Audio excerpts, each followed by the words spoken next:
Texto de Marcos, capítulo de número 1, por favor. A continuidade dessas exposições que eu e o reverendo Igor temos feito.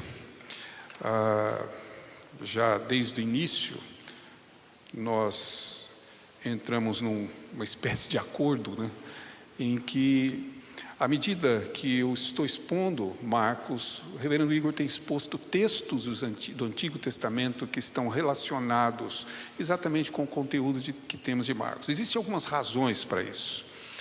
Uma delas, importante, é que os irmãos sempre tenham a visão, tanto neotestamentária quanto veterotestamentária, de uma mesma verdade. Porque, inclusive, os nossos comentaristas, todos eles dizem que nós não temos dois testamentos, nós temos uma escritura que anuncia a mesma verdade. Então, aquilo que vemos e lemos no Antigo Testamento está também exposto aqui no Novo, e é por isso que nós resolvemos caminhar para que os irmãos tenham essa visão, digamos, completa. E segundo, porque Marcos, com certeza, se baseou muito nos textos do Antigo Testamento para escrever o seu Evangelho. Então, principalmente, como os irmãos já viram, vários textos que lemos aqui, Marcos está dando respostas a passagens, a textos, a teologias, doutrinas contidas no Antigo Testamento que agora se cumprem na pessoa de Cristo Jesus e nos ajuda a compreendê-lo, que é o objetivo maior deste Evangelho e que com certeza é o objetivo maior de nossa vida. Então, gostaria de convidá-los a ler agora 2 versos do capítulo 1, verso 12 e verso 13, em que Marcos escreve assim: E logo o Espírito impeliu para o deserto, onde permaneceu 40 dias, sendo tentado por Satanás. Estava com as feras, mas os anjos o serviam. A nossa vida ela é marcada por um conjunto de lutas, e a maioria delas bastante inglórias. Os dias de vitória são poucos. Eu digo isso também aos são paulinos hoje. Ou seja, não é uma frequência, não é contínuo. As nossas lutas, elas geralmente são marcadas muito mais por fracassos do que propriamente por vitórias. Muitas coisas que nós planejamos, e principalmente aqueles que já são da minha geração em diante, já percebem isso, muitas coisas que sonhamos e planejamos não se cumprem como nós desejamos. Principalmente no que diz respeito, por exemplo, à nossa carreira profissional, ao nosso crescimento patrimonial. Na verdade, não é que nós alcançamos os nossos objetivos. A grande verdade, eu creio que os meus irmãos que têm a minha idade ou mais do que ela vão concordar comigo, a grande verdade é que nós nos acomodamos, nós diminuímos as nossas expectativas, exatamente porque não alcançamos, porque muitas vezes essas lutas são lutas inglórias, são lutas para as quais não alcançamos exatamente o que planejamos. Isso é verdade, por exemplo, para a família. Infelizmente, gostaria de dizer o oposto, mas não posso, a verdade é essa. Aquilo que planejamos, constituindo a nossa família, nem sempre se cumpre da maneira como nós planejamos. Muitos fatos ocorrem e, sendo franco e usando uma gíria contemporânea, a família margarina só existe na propaganda da margarina, porque na realidade nós enfrentamos muitas lutas, muitos dissabores, muitas frustrações, e é uma luta também muitas vezes inglória.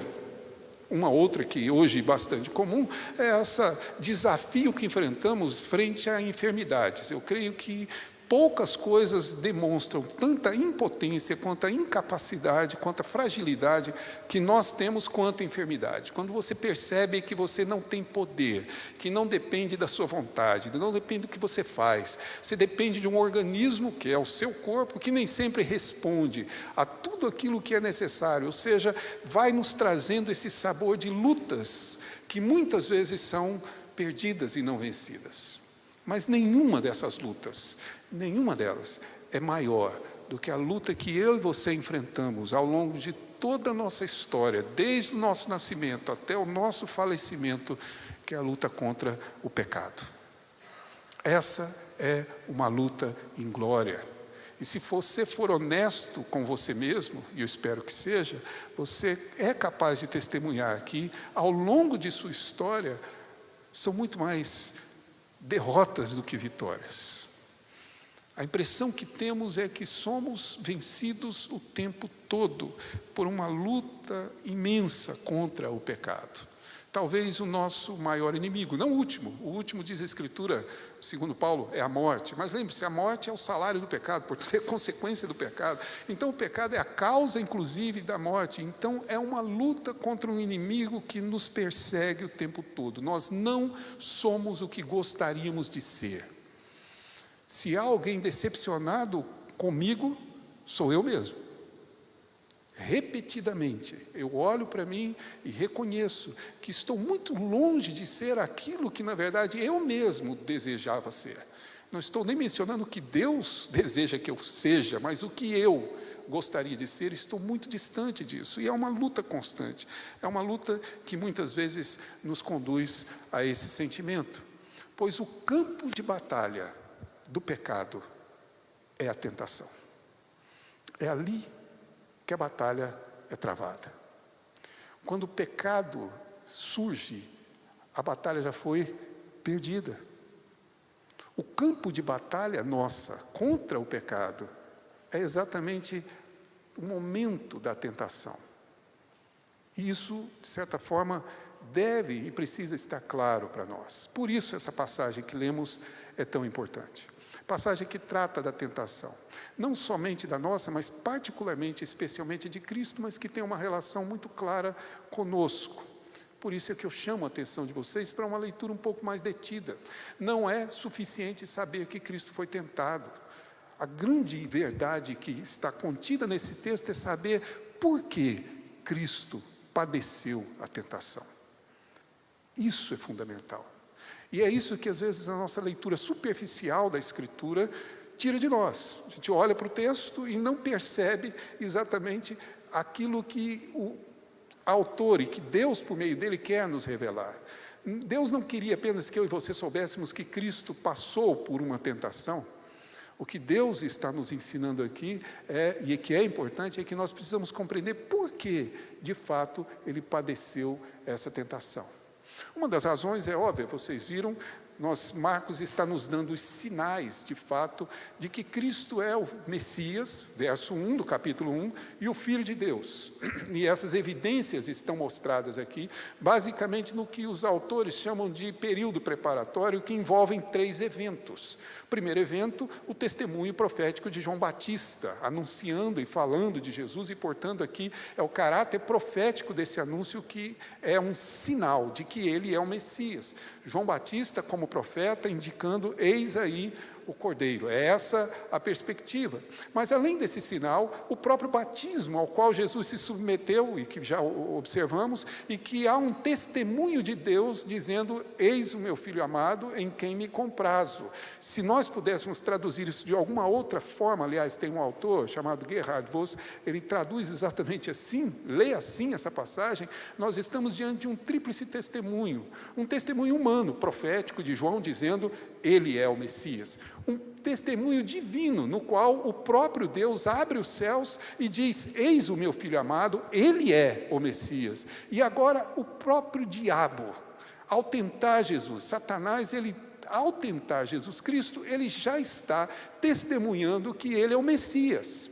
Porque essa tentação não é uma mera tentação humana, é uma tentação messiânica. O objetivo satânico é tornar Jesus um Messias diabólico, um Messias satânico. O objetivo é impedir que ele caminhe para a cruz, impedir que ele cumpra o propósito de Deus. E, portanto, ao tentar Jesus Cristo em sua messianidade, claro, o diabo está testemunhando, ainda que involuntariamente, ainda que por uma determinação divina, ainda que por um plano divino, mas está testemunhando que ele é o Messias, e é esse sinal que é apresentado aqui, que precisa ser muito bem compreendido. Por exemplo, precisamos entender que essa tentação, como eu disse, é uma tentação no caráter messiânico de Cristo.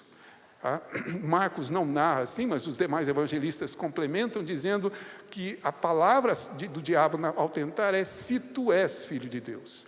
Esse se não é um condicional, não é uma dúvida, mas é uma afirmação. É como se ele dissesse, considerando que tu és o Filho de Deus, transforma essas pedras em pães. Ou seja, use o seu poder em benefício próprio. Ou seja, é uma tentativa de conduzir Cristo ao pecado, entendendo que ele é o Messias. Portanto, aqui claramente é uma tentação messiânica, não é como as nossas tentações humanas.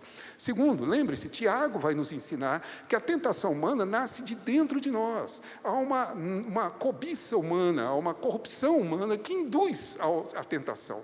Portanto, a tentação para nós era tanto externa quanto interna. No caso de Jesus, obviamente não, porque não há cobiça em Cristo, não há pecado em Cristo, não há corrupção no seu coração e, portanto, a tentação dele é externa. Mas o fato de ser externa não torna essa tentação menor do que a tentação que nós sofremos. Pelo contrário, Jesus é muito mais tentado do que nós o somos. Finalmente, precisamos estar claro que essa não é a única tentação que Jesus sofreu. Não é difícil imaginar que a criança Jesus, que o adolescente Jesus e que o homem Jesus passou por tentações ao longo de sua vida. Sem pecado, como diz o autor de Hebreus, mas passou por essas tentações. O livro de Marcos, por exemplo, no capítulo 8, versos 32 e 33, se você quiser olhar, vai mostrar aquele momento em que Jesus está descendo para Jerusalém e que Pedro repreende, diz a Jesus que Jesus não deveria descer para que não poupasse a sua vida. E a resposta de Jesus a Pedro, vocês se lembram: arreda-te de mim, Satanás, porque não cogita das coisas de Deus e sim das coisas dos homens. Jesus entende na palavra de Pedro uma tentação satânica. Ele está sendo tentado novamente. E não tem como esquivar-nos da verdade de que no Getsemane a grande tentação acontece. Estava enganado Martin Scorsese quando construiu o filme dele, A Grande Tentação de Cristo. Nunca foi Maria Madalena. A grande tentação de Cristo foi o Getsemane, ali, a cruz. E ali é onde, de fato, se trava a grande batalha.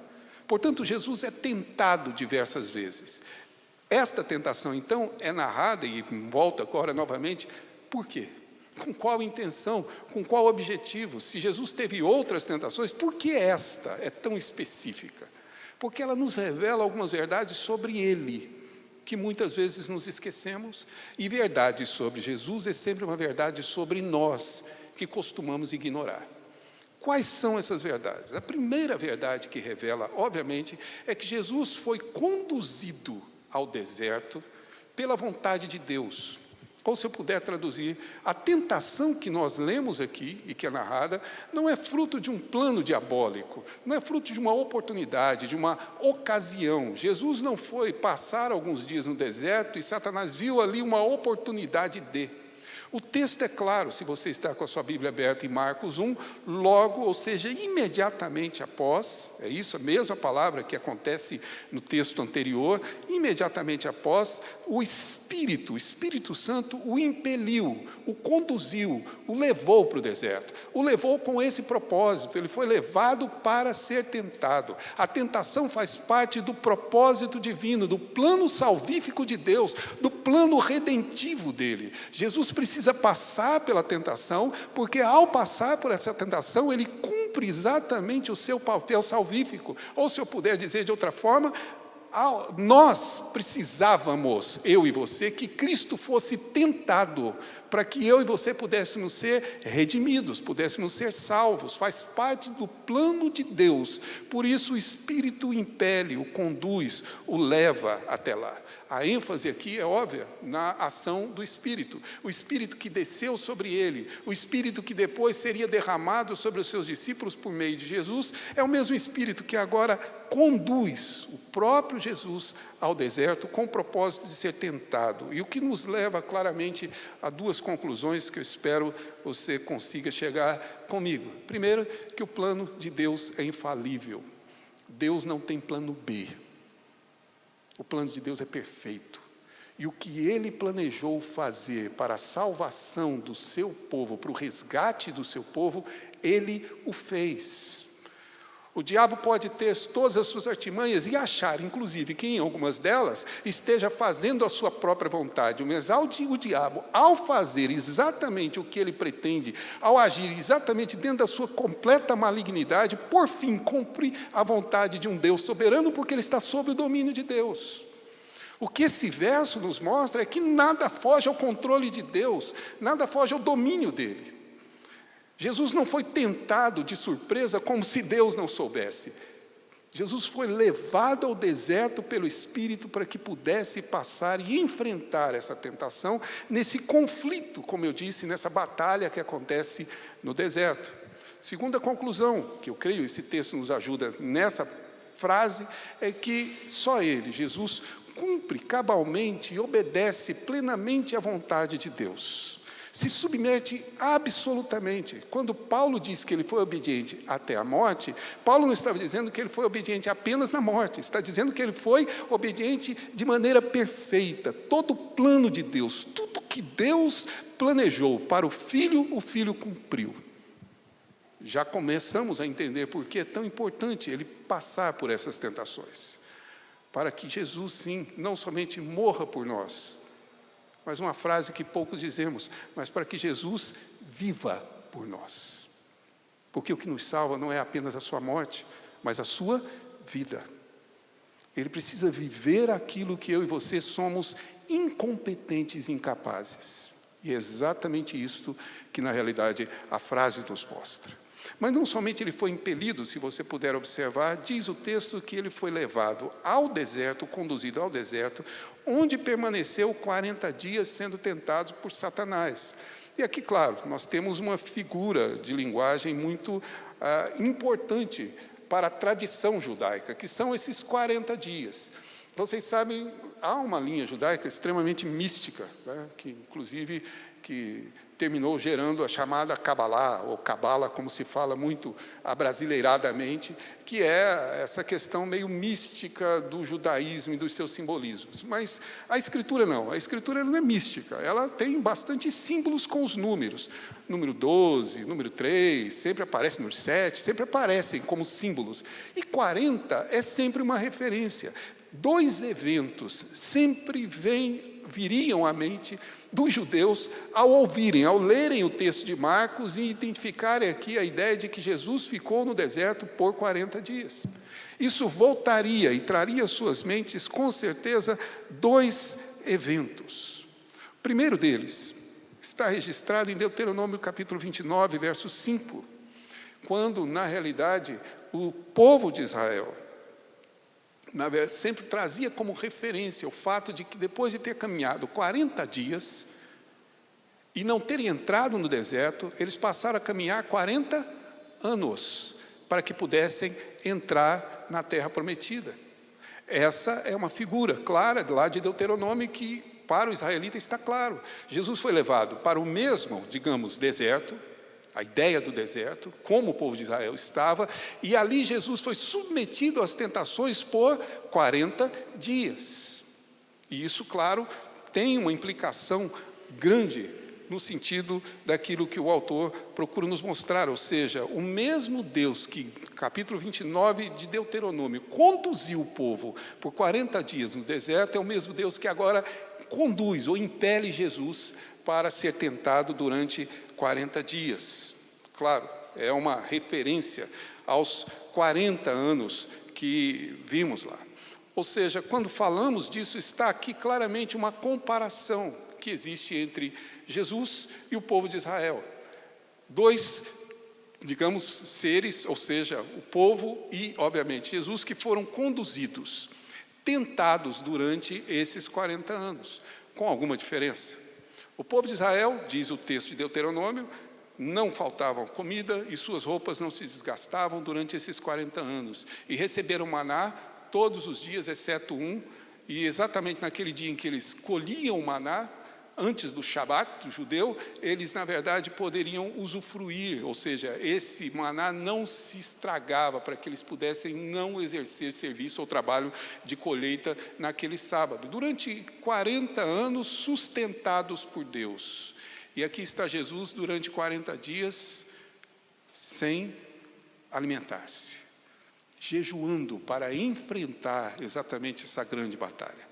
De um lado, nós temos um povo que Deus trouxe, conduziu e guardou e supriu, e que ainda assim foi infiel e cedeu à idolatria, à corrupção, a adultérios e outros tipos de pecados contidos na narrativa do Êxodo, de Deuteronômio. Aqui temos exatamente Jesus, que durante 40 dias não cede à tentação. É claro que Marcos faz aqui uma comparação, o que nos leva, pelo menos, a algumas conclusões do significado dessa tentação.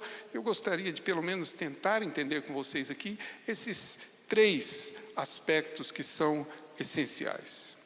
Primeiro deles, lembre-se, por meio da tentação, Jesus se identifica conosco.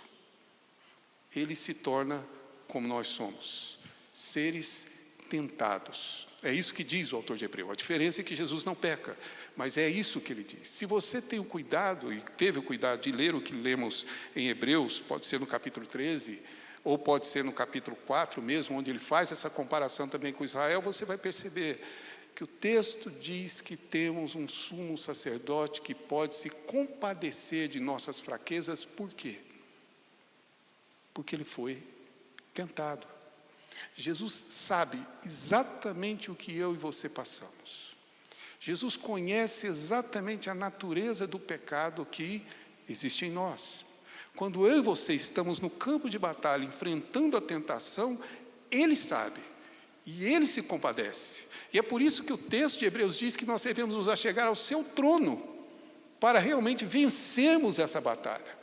Porque a sua misericórdia, a sua graça, que permite que eu e você sejamos vitoriosos sobre a tentação. Mas Jesus, na verdade, se identifica a cada um de nós e conhece perfeitamente as lutas que o nosso coração está travando agora. Porque posso estar enganado, acredito que não, é bem provável que estejamos sendo tentados neste momento.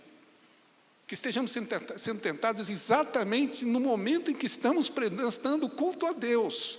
E para sermos vitoriosos, Ele conhece essa natureza, Ele conhece essa fragilidade, Ele conhece a minha fraqueza. E por isso Ele está pronto a me atender, desde que eu me achegue ao seu trono de graça. Por isso é importante que Jesus passe por essa tentação, para que Ele se identifique, nesse caso, a cada um de nós. A segunda razão, que o texto deixa também bastante evidente, é que Jesus nos substitui. Para usar um termo clássico da teologia, esse aqui é uma tentação vicária. Ou seja, Jesus assume o meu lugar. Qual de nós é capaz de passar por tentação e não pecar? Pois exatamente por isso Ele padece as tentações, para em meu lugar vencê-las. E assim conquistar, sim, Ele e não eu, essa salvação que procede de Deus. Percebam, Jesus está no meu lugar, sendo tentado para vencer as tentações em meu nome. Aquele que crê em Cristo, neste ato, venceu o pecado. O ato no qual Jesus vence de fato essas tentações. Ou seja, é claramente uma substituição. Assim como Ele me substitui no arrependimento para que eu receba perdão, Ele me substitui na tentação para que a vitória sobre o pecado aconteça. E espero sinceramente que na sua vida e na minha vida essa vitória esteja acontecendo. Que à medida que o tempo passe, o Espírito de Deus nos tornando mais santos e nós vencendo os pecados em nome dEle, pelo poder que há nele. Se alguém vence esse pecado, digamos assim, se alguém consegue superá-lo, é claramente a pessoa de Cristo, o que nos leva ao terceiro significado, posso dizer assim, dessa tentação. É que Ele vence o pecado. Ou seja, Ele, na verdade, não apenas substitui, Ele não apenas se identifica comigo, mas Ele vence o pecado por mim. Ou seja, se você puder observar, lembre-se, quando Deus criou o universo, Deus deu ao homem, Adão, o papel de vice-regente. Adão, ao cometer o pecado, entregou o reino que pertencia a Deus às mãos do diabo. E por isso é que João escreve dizendo que o mundo jaz no maligno. É por isso que a Escritura, Paulo escreve dizendo que existe o império das trevas, do qual nós somos transportados para o reino da luz. Mas há um império, há uma força, há um domínio, há um reino usurpador, que na verdade está presente pela malignidade do próprio diabo, que utiliza o pecado e utiliza exatamente de maneira, digamos, extensa toda a sua força para conduzir os homens contra o reino de Deus.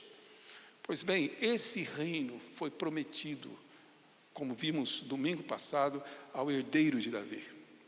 Esse reino pertence a ele, pois esse reino está declarado aqui, quando Jesus vence a tentação. Ao vencer Satanás, Jesus está vencendo o reino das trevas. E o seu reino sendo trazido, sendo de fato manifestado. Ou seja, é exatamente o que a Escritura ensina, que ele é aquele que na realidade vence o pecado exatamente em nosso lugar. Se você puder, caminhe um pouco aqui o seu texto da Bíblia, capítulo 3, e você vai ver que do verso 20 ao verso 30, nós temos aquela narrativa tão importante sobre a blasfêmia contra o Espírito Santo. Pense comigo rapidamente no argumento lógico aqui, até porque não podemos estender demais, então não há tempo para muitos detalhes. Mas pense comigo. Nesse texto, quando os escribas e os fariseus disseram que Jesus expulsava os demônios pelo poder de Beelzebu, Jesus contrapõe com dois argumentos. O primeiro deles, se Satanás expulsa Satanás, a casa está dividida e vai ser a autodestruição, digamos assim. É o primeiro argumento. Mas o que nos interessa é o segundo argumento. Ele diz, ninguém pode roubar a casa do valente sem antes primeiro amarrá-lo. Texto de grande importância para nós. Tá certo? Porque nessa figura usada por Jesus, o valente é Satanás. Quem saqueia, quem rouba, quem retira os bens do valente, que é Satanás, é Jesus. Portanto, para que Jesus possa entrar na casa do valente e roubar-lhe os bens, seria necessário primeiro amarrá-lo. Que já deixa claro que essa história de amarrar demônio é ministério de Jesus Cristo, não de homens. Pois bem, quando Jesus amarrou? Todos nós diríamos na cruz. Mas veja bem, a cruz acontece depois, não acontece antes. Quando Jesus expulsou o demônio desse rapaz, Satanás já estava amarrado. O valente havia sido preso. E quando isso se deu? Isso se conclui na cruz, mas isso começa na tentação. Aqui Jesus declarou a vitória sobre Satanás. Ao ser tentado e ao superá-lo, ao demonstrar com todas as forças que ele não pecaria, Jesus venceu. A vitória foi declarada. O que lemos a partir daí é exatamente o reino satânico sendo destruído e o reino de Deus, como uma semente, se expandindo. E que acontece até os dias de hoje, embora os nossos olhos às vezes não vejam. Mas Deus reina, Jesus reina, tanto que logo depois da tentação, a primeira mensagem que ouvimos é que Jesus inicia o seu ministério pregando.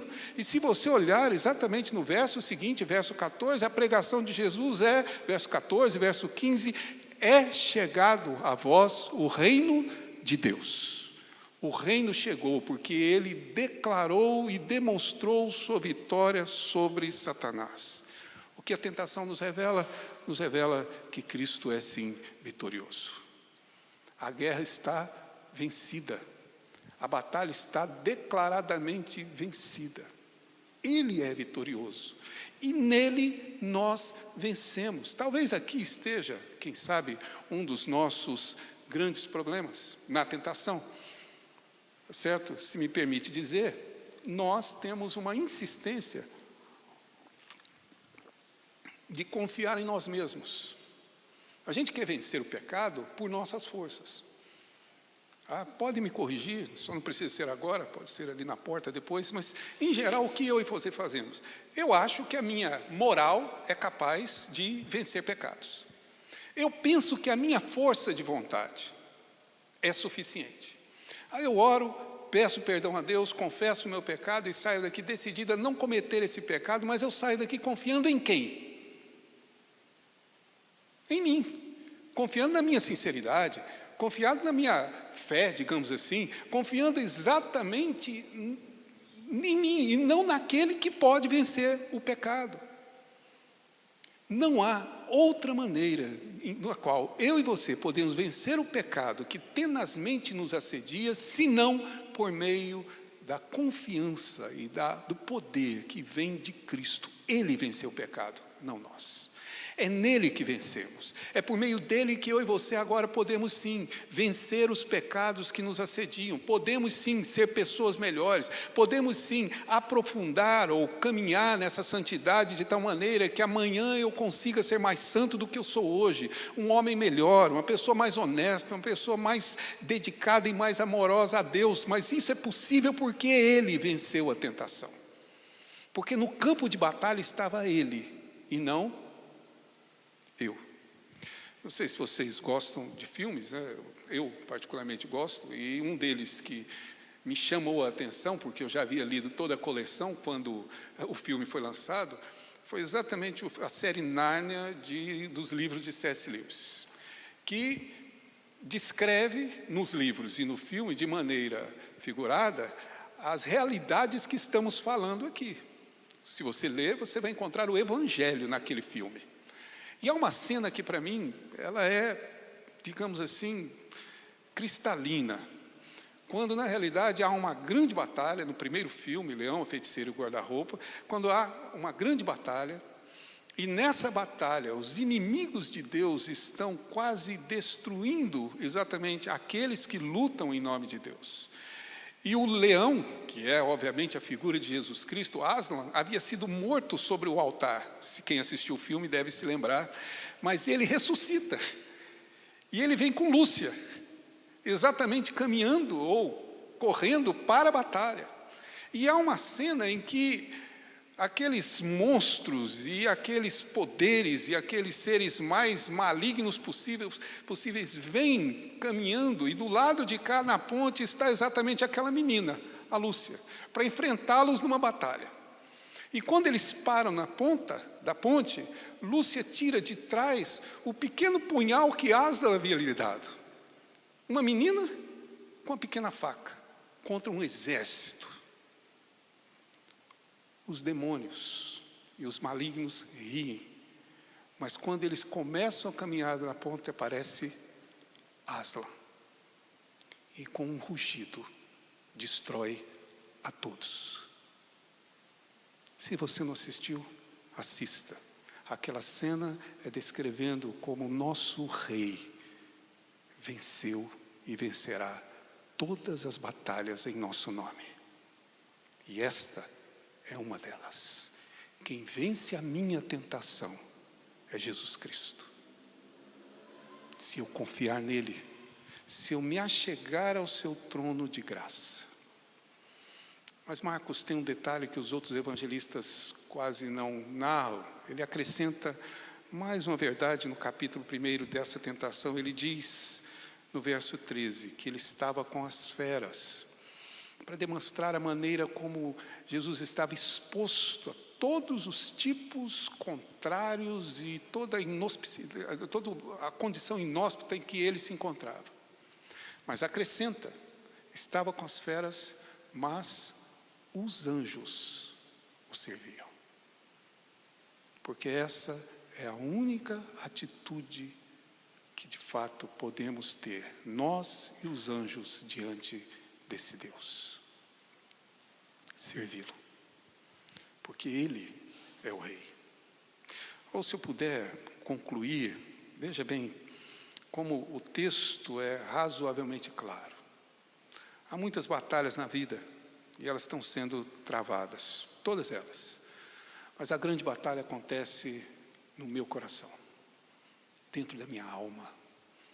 Uma luta muitas vezes em glória, que me faz estar feliz em um momento e logo depois completamente decepcionado comigo mesmo e triste pelo pecado que cometi. Essa é uma luta e uma batalha que só pode ser decidida no momento da tentação. Ali é o momento em que a batalha se trava. Pois bem, o que Deus nos revela é que Ele mandou o seu Filho para vencer essa batalha por nós. A tentação significa que não há vitória sem Jesus. E que toda vitória que possamos alcançar em nossas vidas depende dEle. Por isso Jesus se submete a essa tentação, que é uma evidência não somente da sua messianidade, mas uma evidência da graça e do plano redentivo que Ele tem. Ele me substitui, porque eu não sou capaz de enfrentar e vencer o pecado. Ele se identifica a mim, e então Ele compreende as minhas fraquezas, e quando eu me aproximo dEle, Ele de fato me derrama a sua graça e sua misericórdia sobre mim, vinda exatamente do seu trono. Ele vence no meu lugar, e com Ele eu venço.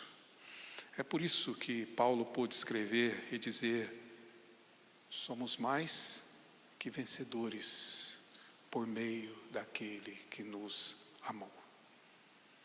E se existe alguma exortação que eu posso fazer ao irmão esta noite, é esta: se você quer vencer, você só tem uma opção: Cristo Jesus, não há outra. Todos os seus esforços são nada. A sua força de vontade, a sua força moral, a sua ética, os demônios riem dela. Mas em Jesus, nós somos mais que vencedores. E neste caso, nem os chamados fracassos financeiros da vida representam alguma coisa, porque eu venci com Ele. Neste caso, nem as decepções e frustrações familiares podem significar muita coisa, porque nele eu venci. Neste caso, mesmo a enfermidade, que em muitos lares tem roubado e levado vidas, não podem vencer ao Rei, porque Ele triunfou, inclusive, sobre a própria morte. Então, é essa exortação que posso fazer. Se você de fato quer vencer nesta vida, não é força de vontade. E você não vai achar isso em algum canal do YouTube, a não ser que seja alguém anunciando o Evangelho de Cristo Jesus. Aí sim, você encontrará um único caminho para a vitória nesta vida. Para vencermos, nós precisamos dEle. E Deus nos revela em sua tentação que Ele já venceu por nós. Essa é a grande notícia do Evangelho. Essa é a boa nova que Ele veio nos anunciar. E que Ele inicia pregando logo depois, dizendo: está próximo ou é chegado o reino de Deus. E nesse reino nós estamos. Por isso podemos dizer com Paulo: somos mais que vencedores. Nada nesta vida pode nos derrotar. Isso não é um triunfalismo neopentecostal. Sofreremos enfermidade, sofreremos reveses econômicos e financeiros, passaremos por aflições, como cantamos hoje. Teremos dores, sofrimentos, mas Ele sempre será Deus. E é nele que confiamos, e nele e com a graça dele venceremos. Que Deus nos conforte e nos anime, para que eu e você nos aproximemos desse trono da graça e encontremos misericórdia e socorro para tempo oportuno, e talvez o dia e a hora da tentação seja o momento oportuno de buscarmos essa graça. Nossa equipe vai nos conduzir em mais um cântico antes de encerrarmos o nosso culto.